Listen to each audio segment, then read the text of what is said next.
Well, good morning, everybody. Might be afternoon, might be evening, might be who knows when, but it's morning here. And this is our weekly Off Track podcast. I'm Paul Carruthers, and I'm joined as always by Sean Bice, who's out in Ohio. I'm in Southern California. It's a beautiful summer day. Sean, I'm going to start the podcast. Oh, first of all, let me tell everybody and break the news in case they want to bail now.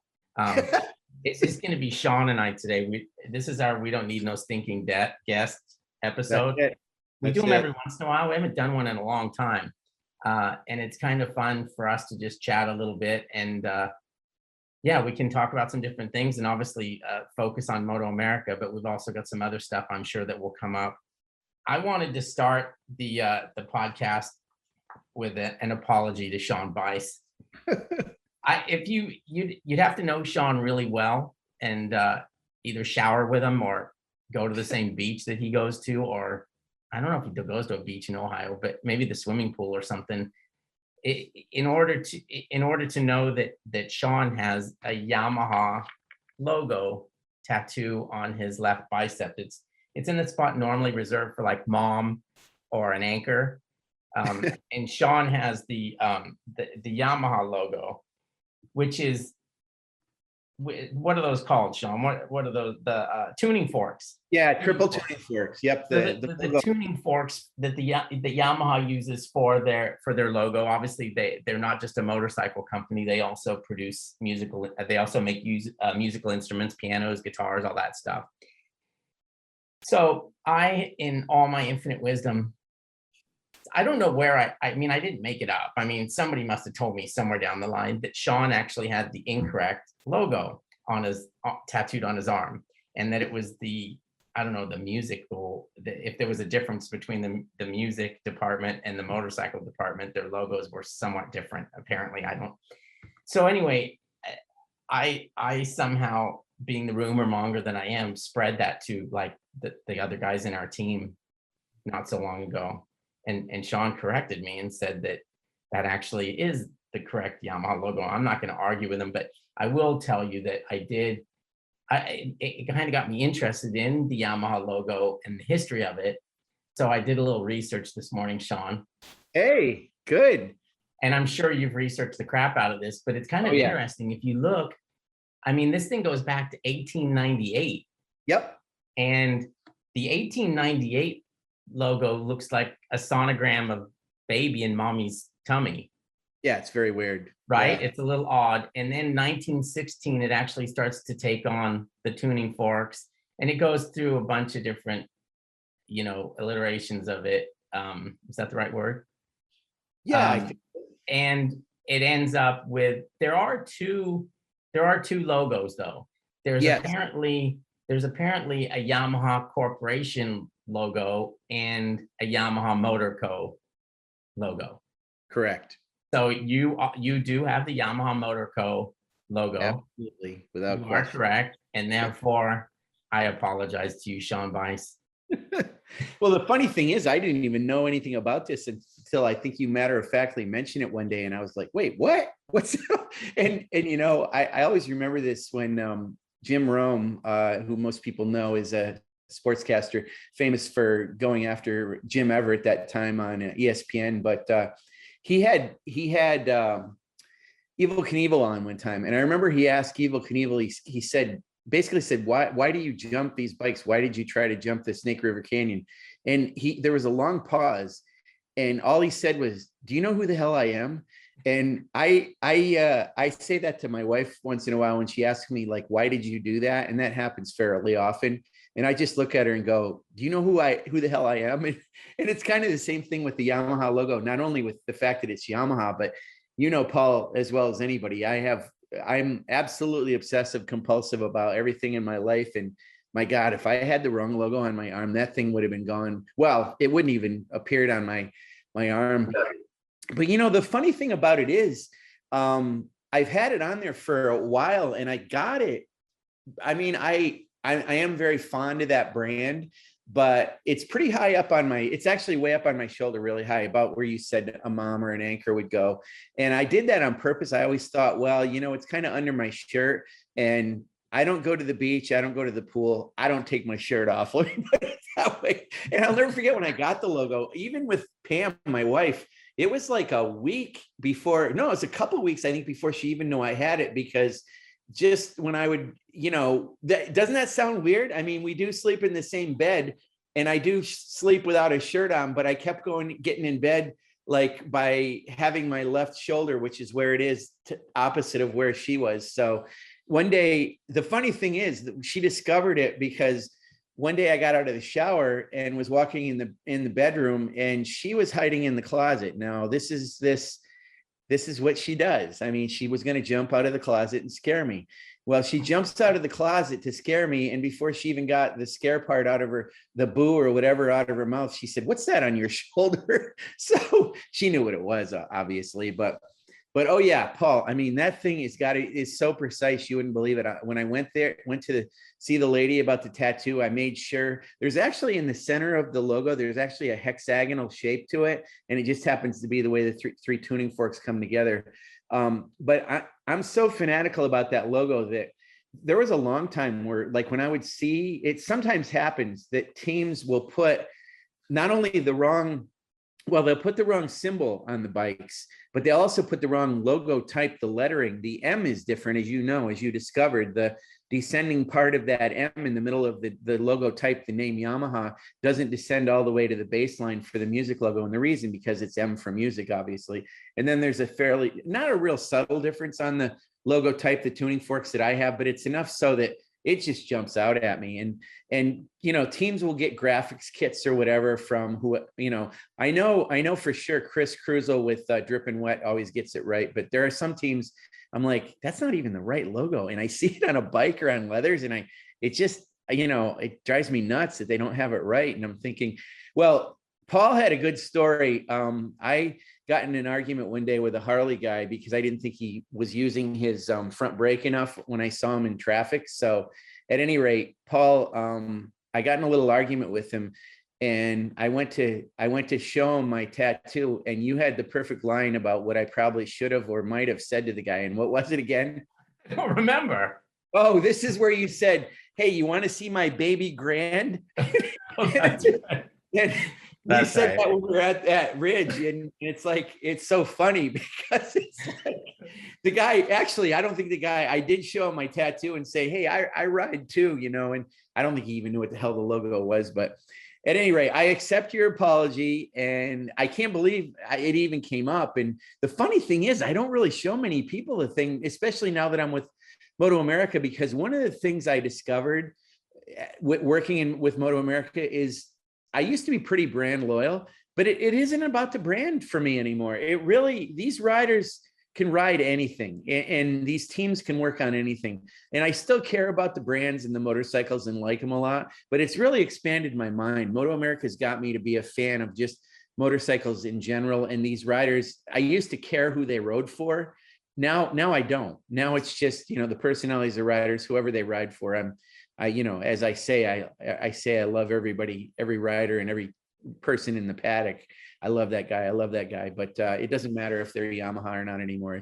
It's open. So I'm okay that people think I have the wrong logo on there, because I'm not quite as logo, I guess, loyal as I used to be. But well, two things come out of this conversation. A, I can't believe you had the balls to get a tattoo without telling your wife.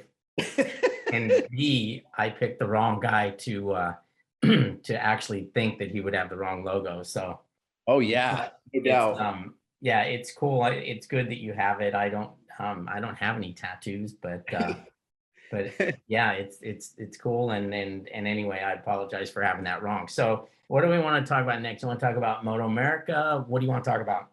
Well, two things. I want to talk about, I don't know if our fans or the fans of Off Track with Carruthers and Bice know that a lot of times when we go to our race weekends, we get an Airbnb and we all get together, and it's a little bit like a frat house. But one of the things I realized, Paul, is as everybody knows, with you in Southern California and me in Ohio, it really does make a difference when we're together and we're in the same room or whatever. I mean, being face to face, it is better. I mean, no amount of being on our communication system, which is Slack or phone calls or meetings, makes up for face-to-face type stuff, because it's that idea that, especially with you, you have an acerbic wit. It's dry. You got to be looking at you sometimes to realize. And sometimes I'm like, damn, I bet you that would be different if I saw him face to face. Because sometimes It might have actually been funny. Right. Well, funny, or it's like not quite as cutting as it seemed to be. And it's not, and I know it's so funny how when we get at the end of a day, when we both get tired and we get motivated because we're cranking out these race reports and everything, and you get kind of giddy and also whiny at the same time. So right. I'm like, damn, I'm glad he's right here with me, because otherwise I'd be like nuts. So I actually have felt that sometimes. You probably even detected that. It's like, if you're not right there and I don't see you, sometimes I don't get your deal. So right. No, and I'm the first to admit, at the end of those Friday and Saturday and Sunday nights, it's been a long day, and I get a little edgy, and like you said, we all start to get a little giddy after a while, which is kind of fun. But it is fun. It's all good. But those media centers on those late nights can be. It's funny because somebody always ends up fighting with somebody. It's usually me and Tucker. But if you would just pack his shit up a little quicker, I'd leave him alone. But you know how that goes. Yeah, so we've got 3 videographers that work together, and we've got you and me, and Brian Jay's always over there processing his billion photos, and he's getting it done, and we continually are amazed at how he is able to do it, because he's been out there all day, and so sometimes I'll sit there and go, man, this is just a absolute struggle from beginning to end, but to see him, it always kind of inspires me, like, he just cranks it out all the time. So, and, other journalists are like that too. I mean, I know that David Swartz has to do a lot with Road Racing World too. So it's like a big family in there. It's a great group, but there's nothing like being face to face. And the interesting thing about, when we were at Ridge Motorsports Park, it's so different for me, and I'm sure for you too, the environment there. But the cool thing is we've got one this weekend off, and then we're right back at it at Laguna, which is both of one of our favorites for sure. West Coast is weird for me, Paul. I mean, do you have this situation when you come east where for me, when I come back home, it's weird for me for a while. When you travel east and go back west, you're going back in time by 3 hours.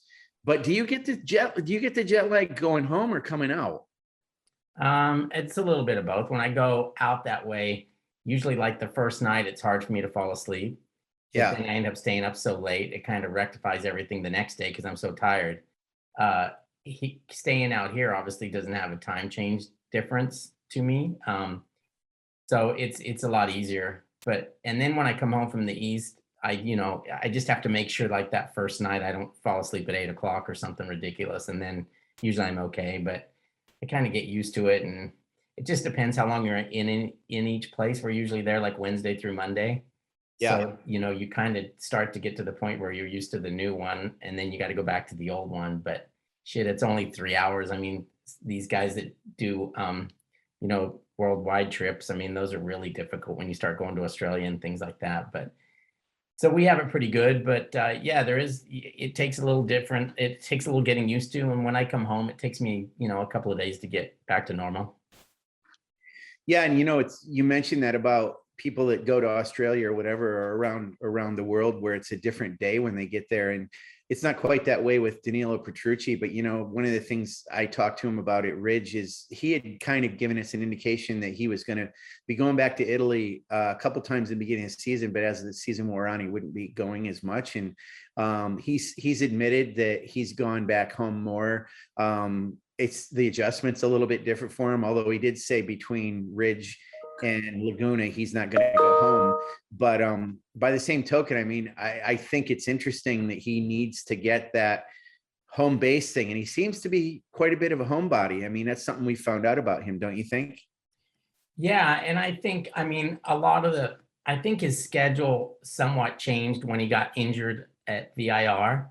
Right. I think that kind of he wanted to go home and get treated by his people and stuff like that. And I think that kind of, that took away whatever possibility he was going to have of staying here after VIR.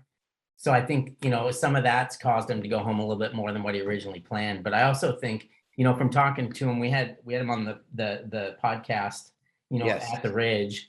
And again, I recommend anybody who likes podcasts and likes Petrucci and likes motorcycle racing that they give that one a listen, because I thought it was really good, not just because we did it, but because I thought he had a lot to say, and I thought he opened up, and you get a real sense of his personality, and you realize why some of the things that he does, the reason he does them. I mean, he was really open about talking about what makes him tick. So it was good. But yeah, I think going forward, I think he knows that he'd probably be better served if he got comfortable here and stayed here between the races. And it all comes down to where you are and what you got going on. I saw on social media yesterday, he's actually out here in California and was riding motocross at Glen Helen, which I know that's something that he really enjoys. So as long as he doesn't hurt himself, I'm sure that'll make him happy, and he goes into Laguna, refreshed and no jet lag and all that stuff.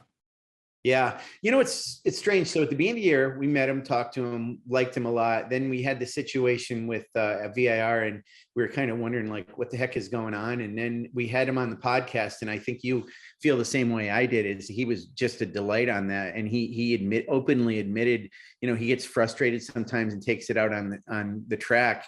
And then there was that situation with Matthew and him, and Fingergate. Yeah. And yeah, exactly. And even amidst that, I don't know if you felt the way I did. I think maybe you did, though. Just in light of what he told us, I felt different about him. Even with that, I thought, okay, I think he realizes that was a mistake. And I also think he's frustrated. And, Max Flinders was probably more upset than Matthew, because he had bent his handlebars, and Max is on such a tight budget. But Matthew almost kind of laughed it off a little bit. I don't really feel like even within Westby Racing or within Matthew Skoltz, Matthew's kind of the one in the bullseye for Petrucci, but I don't really feel like it's a heated thing even between either of them. Even though that was a weird situation, I didn't feel as bad towards him as I did with the whole VIR thing. Were you the same way? Yeah, 100%. I mean, what I think everybody has to realize is like, this is their livelihood, and this is everything to them since they've been little kids. And they're at a point now where they're under a lot of pressure. They're under a lot of pressure to win races. They're under a lot of pressure to win championships. And the thing with Danilo that day was he just had a horrible day, and that was the end of a horrible day. And his bike had broke. He missed half a session. They bring out the other bike. The clutch goes bad. I mean, he's sitting there. I was watching him. I was down by his pit, and he's sitting there, with his helmet and leathers on. Takes them off, puts them on, takes them on, puts them off, and you could just tell like it was just a frustrating day. And then he went out, and I don't know who started it, but it was like he tried to follow Skoltz, or Skoltz tried to follow him, and neither of them were having any of it. And so they pull over, the other guy go by, they pull over. It looked like a Moto3 qualifying session. And then what happened is, Matthew passed him after the checkered flag. And, I mean, I would tell Matthew to his face, and I think maybe I have. I mean, he realized, I think, that he's getting inside this guy's head, and he kept pushing and pushing, and he passed him at speed. And I looked at the video, and he's 4 feet away, 5 feet away. It's not the closeness of it. It probably just startled him a little bit, and that combined with all the crap that had just happened to him, it just caused him to react negatively, and everybody saw what he did. And that kind of stuff has been going on since the beginning of time with motorcycle racing, or any kind of racing, or any kind of sporting activity. But the thing is, in this day and age, everybody sees it. If that was 10 years ago in an AMA Superbike race, or 15 years ago, no one would have seen it. And one of the guys would have gone to the other guy's pit and said, "Hey, what the hell are you doing?" Blah, blah, blah. And it would have been the end of it. But now, we have video clips of it. The world has video clips of it. Everybody sees it. Everybody comments about it. And it just turns into something that it's probably a little bigger than what it is for the guys actually involved in it. But he knows he did wrong. I mean, all of us screw up. But believe me, if I was in the situation he was in, or any of those guys, the pressure they're under, I'd probably freaking implode once a race, Oh and yeah, everybody would want to totally. kill me. But Yeah. so I think, everybody just has to take a step back and realize what it means to these guys and realize the pressure that they're under, the pressure the teams are under, the manufacturers. It just runs really deep. There's a lot of people involved, from a mechanic to the racer to everybody in between. And these things happen sometimes, and you just kind of got to move on. And, I think it was handled fine. He was docked a couple positions on the grid, and he got 2 penalty points against his record, and we'll move forward from that and go on. I mean, you have to have a penalty for it because it's not right. But I don't think it's not the end of the world by any means. Yeah, and here's Danilo Petrucci sitting first place in the Medallia Superbike standings right now with 11 points over this guy named Jake Gagne, who is starting to do Jake Gagne things, has been doing Jake Gagne things, but it just seems like a bit of it's just a matter of time. I mean, he's 11 points back. He was back further than that. He obviously leapfrogged Matthew at the Ridge, and here he is, just feeling like he's going to just take that championship again. Nothing against Petrucci. I'm sure Petrucci agrees and sees him coming too and realizes it. And it's almost like you don't know how to prevent it or something. He's just clicking him off. And the guy is the most chill human being in the world. I don't know how he does it, but it's got to contribute to his ability to do what he does, because he is so calm about everything. But do you think, if you were to predict the end of the season, do you think it's going to be Gagne? Yeah. Yeah. I just, if you go out and again, back to the previous subject, I mean, the other thing is Petrucci sitting in that pit. He's never been to that track before. He's losing track time. And, you look and you see Jake Gagne's a second and a half faster than you. Yeah. And you're just like, it's just got to be banging your head up the wall against the wall, because I think all those guys just knew this was going to come, and now it's here. But if you just go out on the track and watch those guys, Jake is just saying he's at another level is a little too much. But man, he seems to be just on a little different level. He looks so comfortable. He looks so fast. Everything he does looks good on the motorcycle. He's got good style. And it's funny because I remember way back, I always loved his style, the way he rode. It's kind of like a little bit motocrossy, he's got his elbows out and he's real loose on the bike and stuff. And I've always thought he looked good, but now he looks incredible. And obviously the team works well together. And believe it or not, he's had some issues early in the year. And I don't think it wasn't until WeatherTech that they sorted some things out to get him back to the comfort level he was the year before. My question to him is, why didn't you just leave the bike the way that it was when you win 17 races or what have you? Right. But, they're always trying new things to try to actually get faster. I mean, it's not, they can't just rest on their laurels, because he knew everybody else was going to step up. So I think they just tried some things and that didn't work out as well as they thought. But then, they kept working at it, and at WeatherTech, he got the bike to where he was extremely comfortable. And then from there, it's been, he didn't have the best results at WeatherTech because of some different things, but you could see the speed was there. And then obviously it's carried over, and he seems to be well on his way again. And no, it would be very hard to bet against him, not winning this championship. I don't think he's going to do like he did last year, where he just wins the rest of the races. Petrucci's a tough character, and again, he doesn't make many mistakes, and they're working on getting that bike to where he can feel more comfortable on it. And when they do, it would be very easy for him to skip up to that Gagne level. Yeah, and I mean, we've talked about this before, but that bike is actually quite different than the one last year. It's not the bike that Loris Baz had at all. It's quite a few differences with it, and it's new to Danilo, but new to the team too. But so they've got had some teething pains with it, but that's obviously a seasoned and very good crew, and his input that he provides is really good too. So you're right, he is going to do some stuff. But the thing this year, man, the numbers are close together. The championship's pretty tight. Even, Matthew Skoltz went back to third, but he's still in the hunt for sure. Another one I wanted to ask you about, Paul, do you think Cam Peterson's riding the best he's ever ridden this year? Yeah, I mean, it's hard. Yeah, I would say he is, but that's a combination of him being on the team that he's on, riding the bike Right. that he's on too. I think it's a Right. comfort level, and I think he's only going to get better. I think he's pretty smart about realizing what his situation is this year. He's not getting in over his head. He's ridden well. He's won a race. He's got several podiums, and he realizes at this point in time he's probably not Jake Gagne. But I also think in his mind, and that's the way you have to think, is that he thinks he can get to that point. He's just going to take him some more time.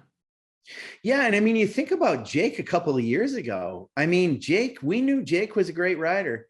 And in that team and with that bike, I mean, Jake has ascended to, Cameron Beaubier level of smoothness and talent and race wins. And it's kind of like, Cam could do that too. And Jake had some issues a couple of years ago. So, I mean, it's certainly a testament to that team, how well they do. And certainly in fact that it's a quasi Yamaha factory team, but Yamaha's still very involved. Some of their people were at Ridge, there's somebody representative of Yamaha at every one of their rounds. So there's always somebody involved, but it's obviously Richard's team and the stuff that they do is, really good. And we can't say enough, of course, about John Cornwell and what he's done with Jake Gagne, and the fact that John Cornwell is such a good crew chief, aside from being a guy that we've known to be a good racer, as well as an amazing suspension guy too. But I've been really impressed with him over the past couple of years. I know you have too. We did that podcast with him, and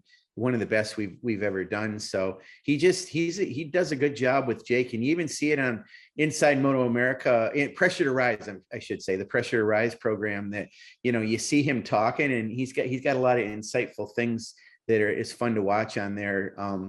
But it's a good crew chief, and Danilo Petrucci's crew chief's really good too. That Maurizio Perlini, he's been he's a good guy. Yeah, really good guy, really kind of very responsive to us, but obviously understands that handling the guy as much as the bike, and that idea of you have to be a people person and a technical guy too. And but all those crew chiefs are kind of that way. I mean, I can say that, Ed Sullivan does a good job with Matthew.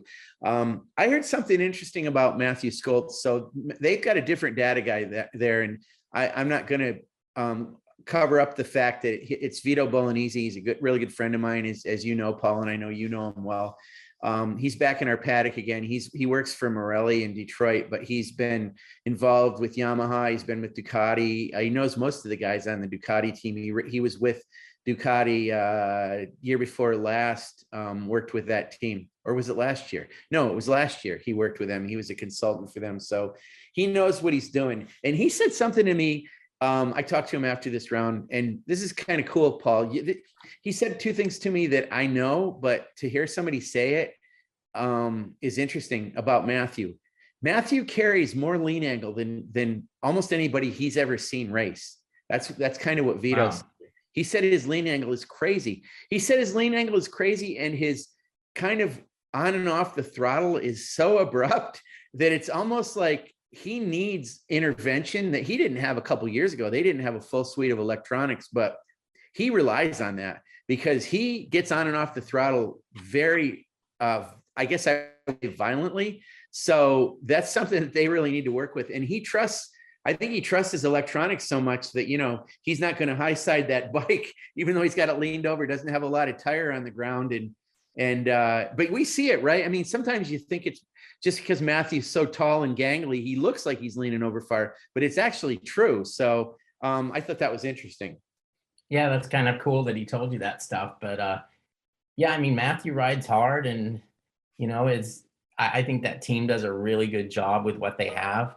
But obviously, I guess they, I imagine they don't have as much as the Yamaha team, the factory team has.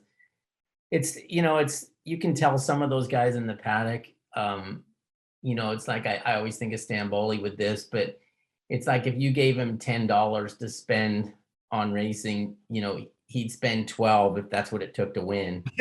And, you know, I think there's some guys in the paddock, you know, you give them $10 and they put 5 in their pocket and Right. spend the 5 on the team. And that's, I mean, you know, I think you just got to go into motorcycle racing knowing that it's going to be expensive, knowing guys are going to crash stuff, and that's what it takes to have success. So it's, you know, they, you know, those top teams, they all just do a good job. They just, you know, they're all a bit different and they all have to work differently. They all have different machinery. And back to that Ducati, I think it's one of those things, when you get it right, it's probably unbeatable, but I just think it's a bit fickle. Right. You know, you see people that have them or get them, you know, they struggle to get, you know, into that little window where the bike wants to be and where it works the best.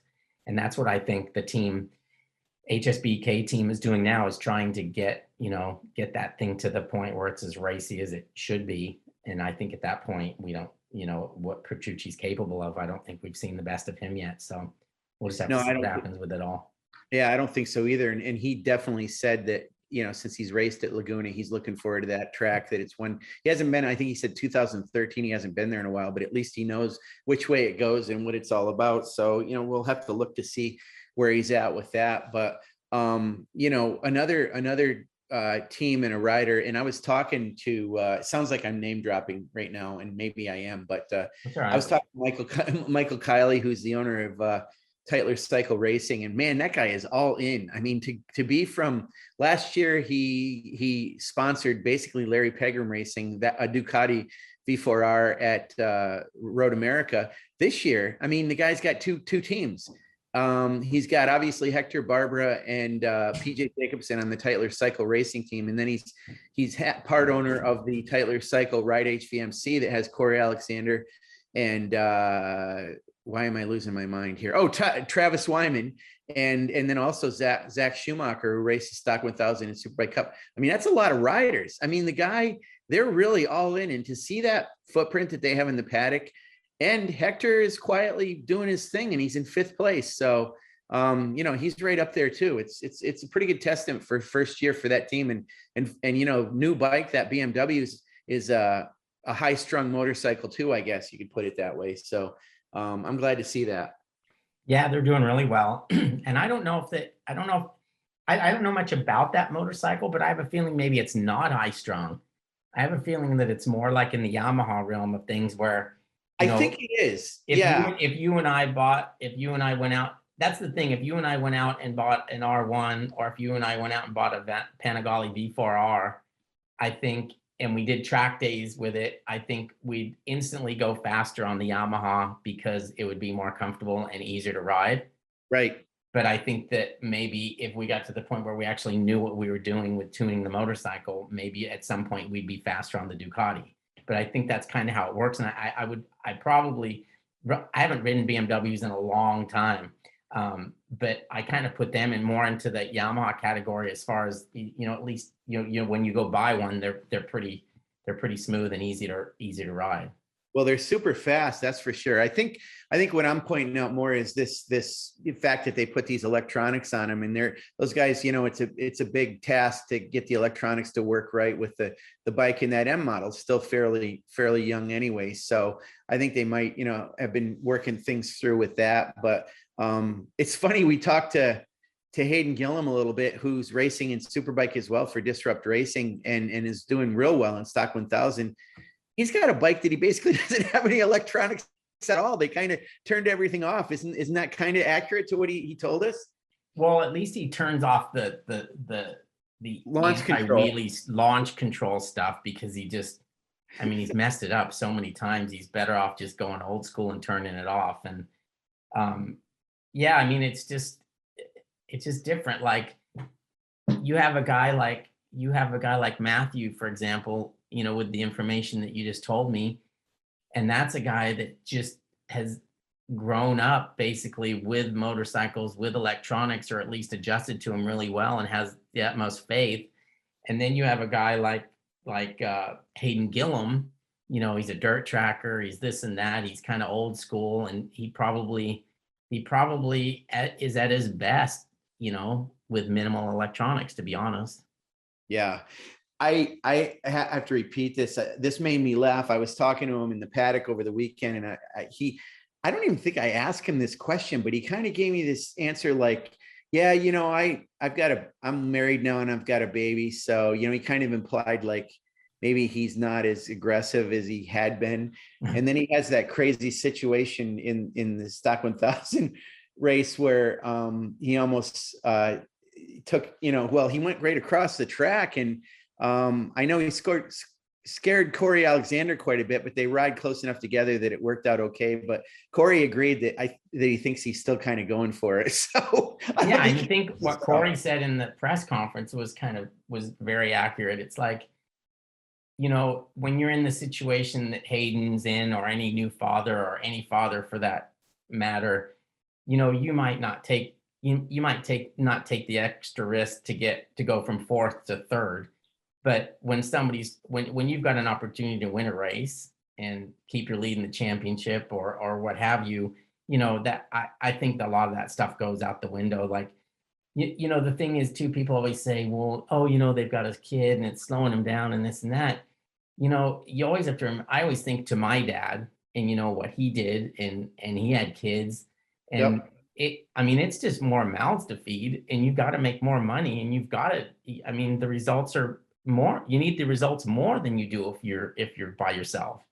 Absolutely. You got more to pay for, so yeah, it's kind of, I think people react differently, but I think motorcycle racers, I think once they put their helmets on, everybody's a young single guy, and everyone else be damned, we're going for it. So yeah, I want to talk about, I was thinking about this before we did the podcast today, is I don't know if we always officially award it or announce it, but I was thinking like, okay, who would be the rookie of the year? And then one of the riders that I never even considered is Danilo Petrucci. He's technically a rookie in our series, which is a little odd. So I obviously he would be hands down rookie of the year, but I hadn't really thought of him. I was thinking more of a couple guys. Richie Escalante, he's been fairly quiet this year, but he's sixth in the standings, and it is his first year for sure. He's doing okay, but he's actually also, Ashton Yates has done pretty well. Especially lately.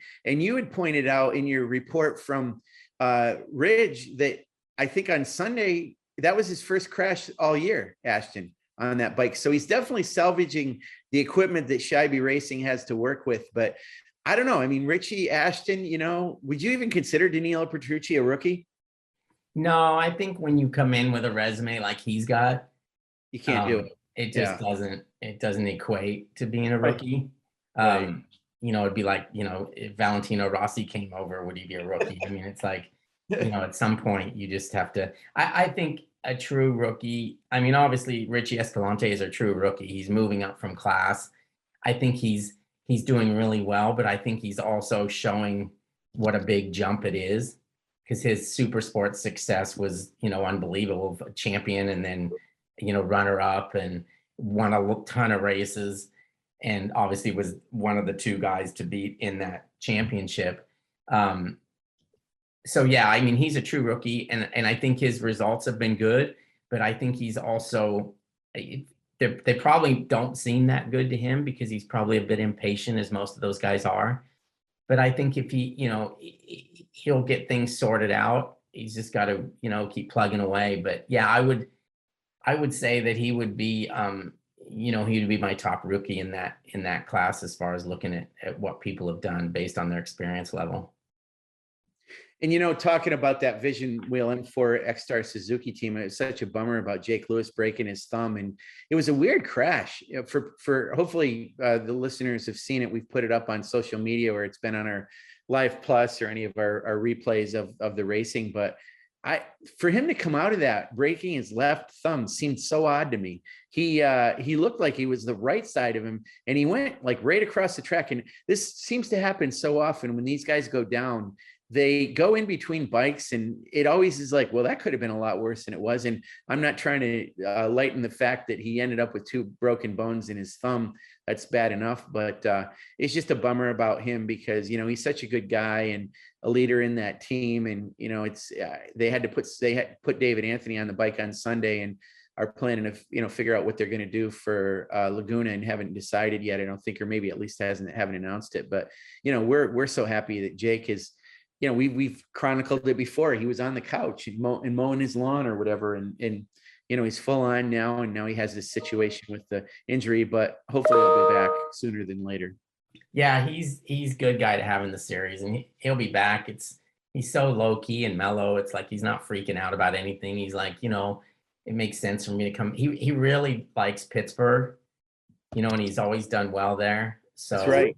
I think he can be satisfied to know that like he can just get himself healed up and start going to places that he really enjoys. He said he likes Laguna, obviously, but that's you got to take that out of the mix here. But let's talk a little bit about our young female racer that had quite the little weekend there in the Pacific Northwest. Yeah, I mean, she turned 15 on Friday, Kayla Yakov, and in some ways, I almost wish it wasn't her birthday. I don't know. I'm sure it had nothing to do with the fact that she turned 15, but it was kind of interesting. She turned 15. She led the Sunday morning warm-up session and felt pretty good about that. And then she goes and wins the race on Sunday. And I thought, I mean, it's cool enough that it's 15-year-old and female and all that, but heck, she could have been, she's barely 15, more 14 than anything. But what a delight, and absolutely beloved by everybody in the paddock, fans, riders in her own race class, as well as obviously as we saw the Superbike riders paid attention and loved the story about her. And it's not just because she's female. She's a terrific kid. I mean, she really is. And she loves the sport. She's so well-spoken, and she just has the whole package at such a young age that it really, aside from the fact that she's female, just somebody that age that's a road racer is a delight to see. Yeah, she's awesome. I mean, I knew, we had that press conference on Saturday, and I asked her about the bike because I'd kind of overheard her talking about the fact that she wasn't happy with the setup. But you can tell I think she has a good understanding of what it takes, what the motorcycle needs and what she needs. And I think she's able to tell that to her crew, which, for any 15-year-old, that's impressive. And I don't, boy, girl, whatever. It's like she's a pure motorcycle racer. She understands it. You can tell she has a sense of the history of the sport. And, there's a reason that, there's when you watch a few people win, like when Josh Hayes won, for example, this year, I mean, at VIR. I mean, there's certain people who win or do accomplish certain things, and everybody in the paddock is happy, even the guys they beat, the girls they beat. And this was one of those moments where, everybody knew it was coming.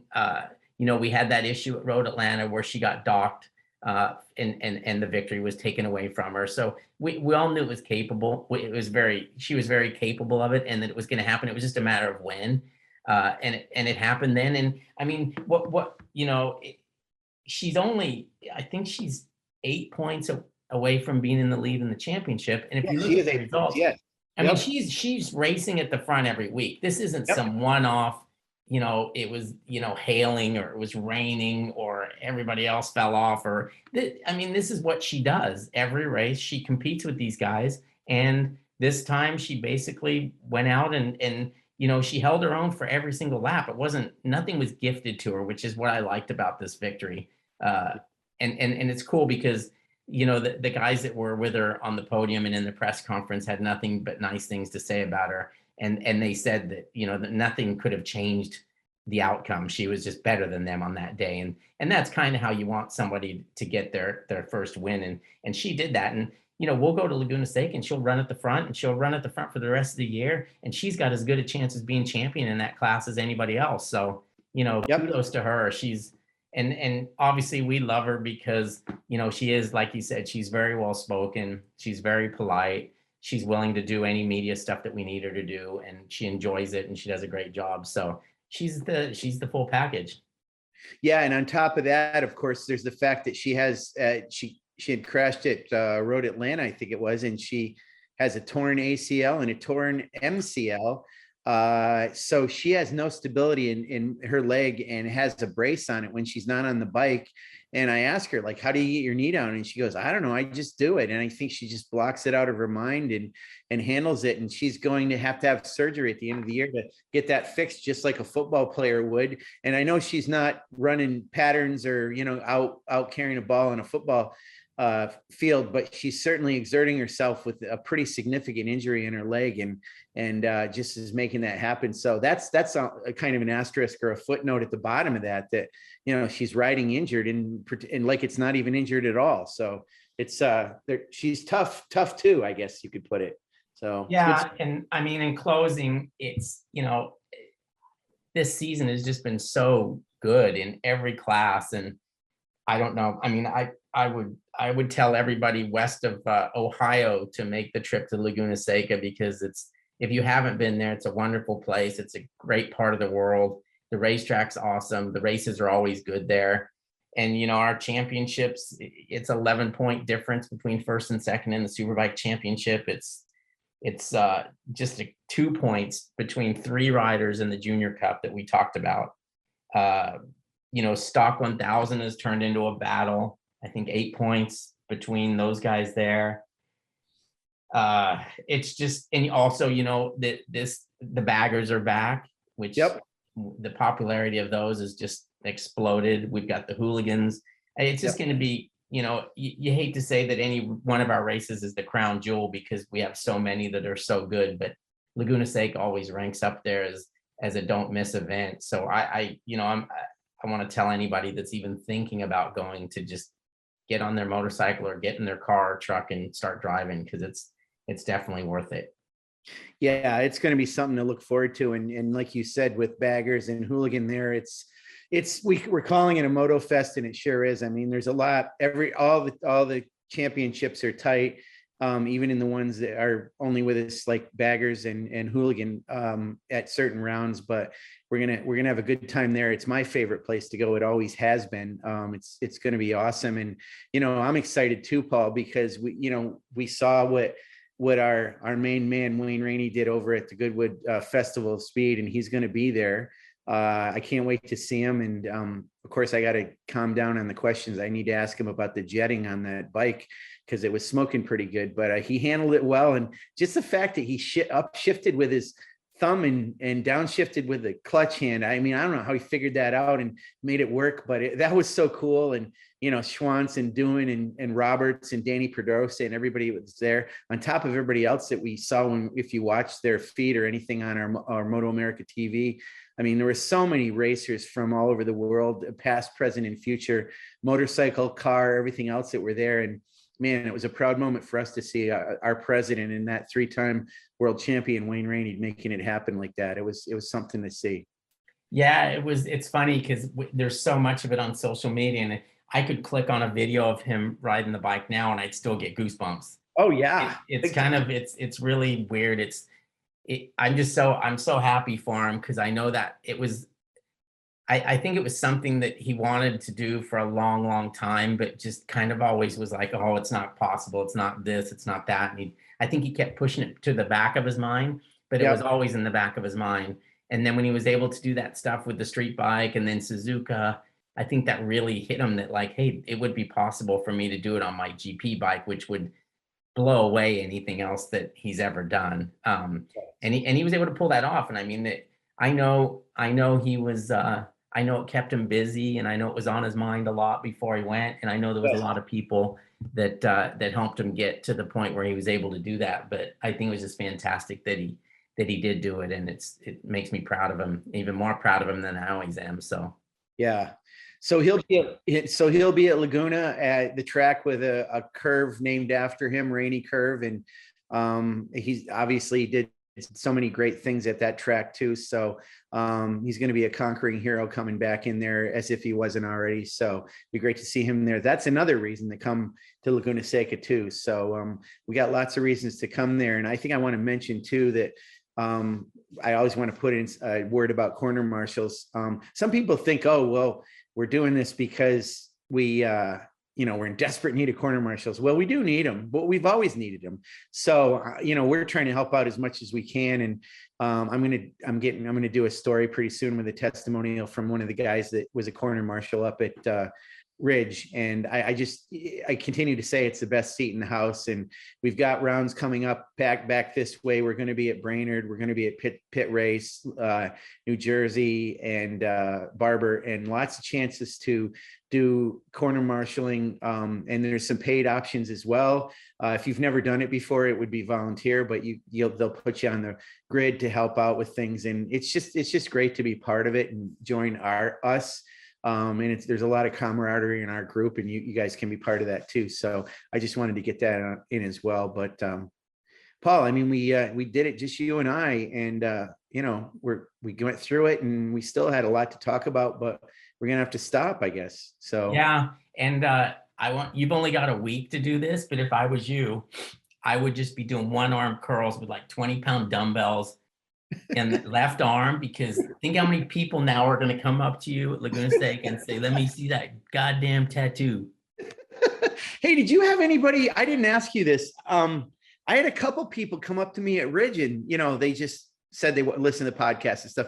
We always have that happen. And it's so cool when the fans do that, because it really reinforces that what we're doing, people are paying attention to. So I enjoyed that. Just somebody out of the blue came up to me, and it was just nice to have that. I know that happens to you quite a bit too. So, well, it was funny because I made one guy laugh, because him and his buddies came up to me and he said, can I get my photo with you?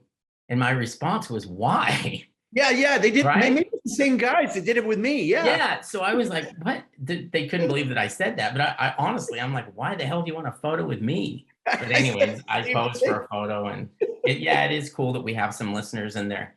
The ones we have are truly into it, and they're into the series. They're into what we're doing. So it's cool. And yeah, we keep this thing going and get it to grow a little bit more. And yeah, it's fun to do. And it's always fun to talk with you, Sean. And yeah. You too. We'll get to Laguna Seca. We'll get stressed out and yell at each other again. So it'll be fun.